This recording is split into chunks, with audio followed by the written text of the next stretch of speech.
just in this little county legislature, and we have to give everyone $100,000 a year, so it runs into money, right? Well, yeah, I think we need to cut down on the size. I've voted. I've been in 3.5 years, and we've had 3 votes in the legislature. One was to 19, one was to 17, and one was to 15. And I supported all 3 of those, and was vocal about it. You know, I think we have to move in that direction. Well, why does the legislature oppose that? Well, it's because they lose their job, right?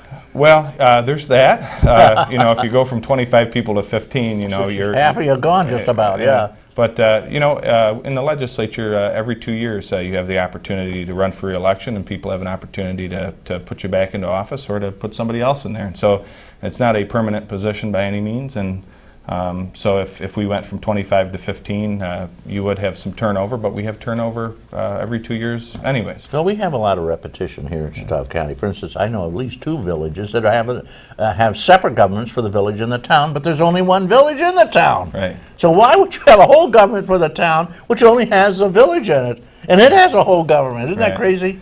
Well, I think, you know, we have 44 municipalities in this county, and I think we need to take a look at, you know, we should always be taking a look at how we can, you know, deliver our services more effectively and more efficiently. And whether you use that our current model or a different model, I think we should always be looking into that continuously. Yeah. I think that, I don't know, all in all, our legislature seems to be doing a pretty good job. Do you see any tax hikes coming up here? No, I actually see some tax cuts coming. We're the highest taxed county in the United States, according to the statistics. Right. Well, actually, it's the Tax Foundation. We're consistently in the top 10, and that's when we measure it against our real estate values. And obviously, we have a very depressed real estate market in many areas of our county, and so measured against that, we're always consistently in the top 10. I think we've been 5 and 3. So yeah, that's definitely one we want to get away from. Yeah, well, it's murder. But this year we have, with the federal stimulus money, we've gotten quite a bit of money from the federal government to offset Medicaid. How much did we get out of that? How much came in roughly? You know, $12 million to offset Medicaid, and so that's over a 3-year period. So we should see a pretty significant tax cut this year. Well, under the bill that's currently pending on health care reform, they're going to beef up Medicaid, meaning that they're going to extend the ability to get onto Medicaid to more people, because so many people do not have health insurance. And ultimately, you wind up on Medicaid anyway if you don't have it. And Medicaid has become the top insurer for medical health in many areas, like up here, because the companies don't provide medical insurance anymore. People can't afford to buy it themselves. And so they get sick, they go on Medicaid, and of course New York State is one of 2 states that has decided to saddle the county with half the state cost for Medicaid, of the craziest thing on earth. Right. Yeah, it's a very inefficient system. I mean, anytime you have the local taxpayers, you know, footing. Well, that's why our taxes are so damned high here. We're paying half the New York State Medicare share. Right. Which is just crazy. And do you think they'll ever change that? Well, I think they may. I mean, we had about, I think 4 or 5 years ago, the state decided to cap the growth of Medicaid, and that was a step in the right direction. So each year the percentage growth for Medicaid goes down, and so that's good for county taxpayers, but that's a small step. I'd like to see it if the state obviously determines Medicaid and who's eligible and what the program is, and so I think that they should foot the bill. Yeah. You know, another way they decided to cut back, over 30 years ago, they announced, since a lot of the Medicaid went to senior citizens who were in nursing homes, they said, well, no more beds. If there are no more beds to move into, we don't have to pay for more. So they prohibited the building of any new beds for long-term care in the state of New York. And for over 30 years, there's never been a new bed built. Like they plowed several million into the county home. No new beds, though. They just beefed it up a little, made it prettier. And so right now, of course, now we have 4 times the seniors who need medical long-term care. There's nowhere for them to go. Right. What are they going to do with these seniors? Well, you know, they have an island over in off Switzerland, and they just put them over there.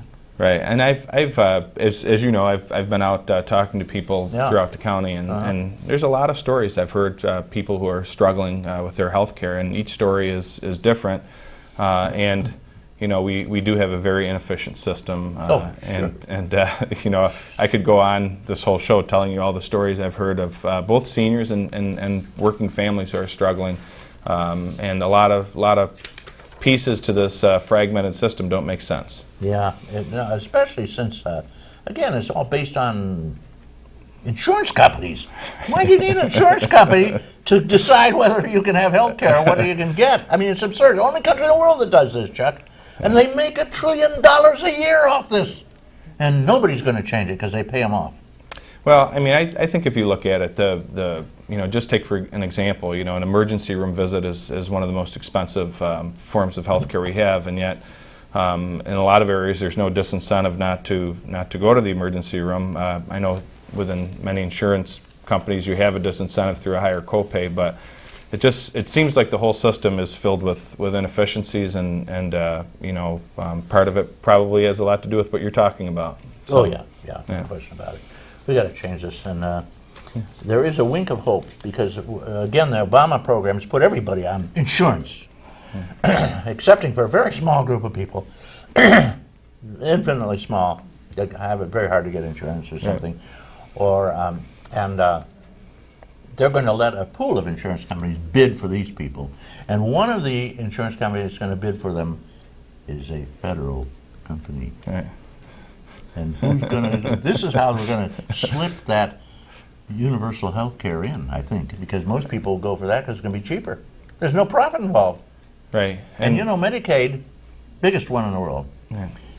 runs on 5% overhead versus 30, which is what the average insurance company's getting. Right. So I think this is the game plan. And of course, Congress is real. These guys are pretty sly, and they understand what's going on here. So all the Republicans are going to raise hell about it. Right. And say, no, we can't have this. This program's no good, no good. They won't mention the fact that they're afraid that people will have a chance to get a national health care program in at half the cost. And incidentally, they keep saying it's going to cost so much. You realize the average guy, his family is $12,000 a year for insurance? Right. Right. Somebody's paying that. Yeah. I am a senior getting Medicare, and I have a Medigap insurance for my wife and me, and the Medicare cost me $6,000 a year. Right. And I'm getting free insurance theoretically. Now, give me a break, guys. Got here a guy with us, Chuck Cornell. He's given up his Saturday morning to come over here and talk about the county. And as he sees, I do all the talking. It's my program. I'm going to open the phones. Folks, anybody who wants to call in now, everybody call in. I'll give you $5 off at the Lakeview. And it's also the docks. That's not a doctor. It's a docks like where you pull your boat in and you can stop over and run across the field there and jump in and have dinner. All the crab you can eat on Saturday. Oh, Friday too. Got a phone call? 2 phone calls?